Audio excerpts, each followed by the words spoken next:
તો મિત્રો આજે સવારે 6 વાગ્યે પૂરા થતા 24 કલાક દરમિયાન રાજ્યમાં 195 તાલુકામાં વરસાદ નોંધાયો છે, જેમાં 28 તાલુકા એવા હતા 4થી લઈને 17-18 ઇંચ સુધીનો વરસાદ જેમાં નોંધાયો છે.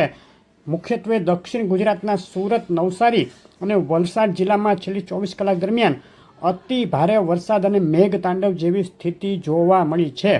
સિસ્ટમની વાત કરીએ તો જે વેલમાર્ક લો પ્રેશર સિસ્ટમ હતી તે હવે ઉત્તર પશ્ચિમ મધ્યપ્રદેશ અને તેને લાગુ પૂર્વ ઉત્તર પ્રદેશના વિસ્તારો ઉપર સ્થિત છે અને આવતી 24 કલાકમાં વધુ ઉત્તર પશ્ચિમ દિશામાં આગળ વધી ત્યારબાદ ઉત્તર પૂર્વ દિશા તરફ જશે. મુખ્યત્વે ગુજરાતથી દૂર જશે. ચોમાસાની ધરી હવે ઉત્તર દિશા તરફ ખસી રહી છે, ગુજરાતથી દૂર જઈ રહી છે, જેથી ગુજરાતમાં વરસાદના વિસ્તારોમાં ઘણો ઘટાડો થતો જશે. આજકાલમાં હવામાન વિભાગ સમગ્ર દેશમાં ચોમાસું બેસી ગયાની જાહેરાત કરી શકે છે. ચોમાસાની ધરી ઉત્તર તરફ ખસતા હવે રાજસ્થાનના બાકીના ભાગોમાં પણ ચોમાસું બેસી જાય તેવી શક્યતા છે. સેટેલાઇટ પિક્ચર ઉપર નજર કરીએ. છેલ્લી 24 કલાકનું સેટેલાઇટ પિક્ચર તમે જોઈ રહ્યા છો. મુખ્યત્વે દક્ષિણ ગુજરાત અને મધ્ય ગુજરાતના ભાગોમાં તીવ્ર થંડરસ્ટોમવાળા વરસાદી વાદળો જોવા મળ્યા હતા, જેને લઈને આ વિસ્તારોમાં મધ્યમથી લઈ ભારેથી લઈને અતિ ભારે વરસાદ પણ કેટલાક સ્થળે જોવા મળ્યો છે. સૌરાષ્ટ્ર, કચ્છ બાજુ અત્યારે વાદળોની જે સ્થિતિ છે તેમાં ઘણો ઘટાડો થઈ રહ્યો છે.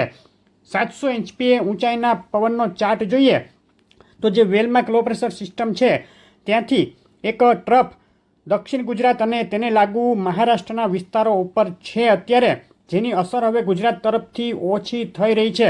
700 એચપીએ ઊંચાઈ ઉપર ગુજરાત ઉપર આજે ભેજનું પ્રમાણ ઘણું ઘટી રહ્યું છે અને આવતીકાલથી લગભગ સમગ્ર ગુજરાતમાંથી 700 એચપીએ ઊંચાઈનો ભેજ ગાયબ થઈ જશે. વરસાદની વાત કરીએ તો ગઈકાલે કહ્યા મુજબ આજથી રાજ્યમાં વરસાદના વિસ્તારોમાં ઘણો ઘટાડો થઈ જશે. આજે સવારથી દક્ષિણ ગુજરાતના સુરત, નવસારી, વલસાડ, તાપી, ડાંગ જિલ્લામાં હળવો મધ્યમ વરસાદ જોવા મળ્યો છે, જેમાં પણ આજે સાંજથી રાતથી ઘટાડો થઈ જશે. આવતીકાલે સાંજ સુધીની વાત કરીએ તો મુખ્યત્વે દક્ષિણ ગુજરાતના જે જિલ્લાઓ છે તેમાં છૂટોછવાયો હળવો મધ્યમ વરસાદ જોવા મળી શકે છે. પૂર્વ મધ્ય ગુજરાતના કેટલાક વિસ્તારોમાં હળવા ભારે ઝાપટા અને છૂટોછવાયો હળવો વરસાદ જોવા મળી શકે. ઉત્તર ગુજરાતમાં ખાસ કોઈ શક્યતા નથી. હળવા ઝાપટા અમુક સ્થળે જોવા મળે. સૌરાષ્ટ્રમાં પણ ખાસ કોઈ શક્યતા નથી. પૂર્વ અને દક્ષિણ ગુજરાતના કાંઠા વિસ્તારોમાં છૂટાછવાયા હળવા ભારે ઝાપટા અને એકલ દોકલ સ્થળે હળવા વરસાદની શક્યતા. તે સિવાયના સૌરાષ્ટ્રના વિસ્તારોમાં ખૂબ છૂટાછવાયા સ્થળે છાંટછૂટ કે હળવા ઝાપટાની શક્યતા ગણી શકાય. કચ્છમાં પણ એકલ દોકલ સ્થળે છાંટછૂટ કે હળવા ઝાપટા સિવાય મોટી શક્યતા નથી. આવતીકાલે પણ આ રીતનું જ વાતાવરણ રહેશે. ગુજરાતભરમાં આવતીકાલે પણ ખાસ કોઈ મોટા વરસાદની શક્યતા દેખાઈ નથી રહી. ટૂંકમાં આગામી 5 દિવસ કોઈ મોટા વરસાદની શક્યતા નથી. દક્ષિણ ગુજરાત, પૂર્વ મધ્ય ગુજરાતમાં છૂટો છવાયો હળવો વરસાદ કે ક્યાંક ઝાપટા જોવા મળી શકે અને સૌરાષ્ટ્રના કાંઠા વિસ્તારોના જિલ્લાઓમાં અમુક સ્થળે છાંટછૂટ ઝાપટા ચાલુ રહી શકે છે આવતા 5 દિવસ.